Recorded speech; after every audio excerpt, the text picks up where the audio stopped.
Hallo Jörg. Hallo. Oh, das finde ich ja super. Du richtest, dass wir nach dem Schaffen noch eine rote Wurst essen können. Na klar, zum Schaffen gehört der Vesper dazu. Okay, was schaffen wir heute? Bei die Stimmle ausputzen, Beiaugen ausbrechen. Okay, zeig mal. Erste Laubgeschäft im Jahr.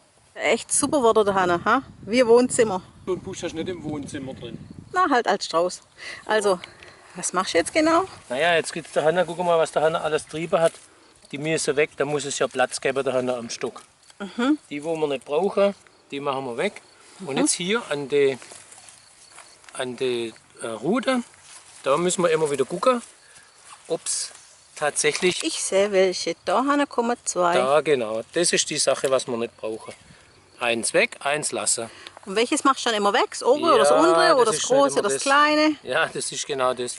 Als Einzelfallentscheidung. Kind hätte ich immer gedacht, ja, das Große weg, dass das Kleine schön wachsen kann. Aber das ist ja gerade andersrum. Das Kleine weg, dass das Große gut wachsen kann. Das Kräftige muss man lassen. Okay. So, und hier hat es natürlich einen ganzen Haufen Sachen da. Die müssen alle weg da. Ja, schon ein bisschen Dschungel. Letztendlich ist es ja so, dass man innen drin im Stock Platz macht. Dann hat er gar nichts verloren. Der ist im Winter beim Schnitt verloren gewesen. So, Unbemerkt durchkommen. unbemerkt draußen auskommen.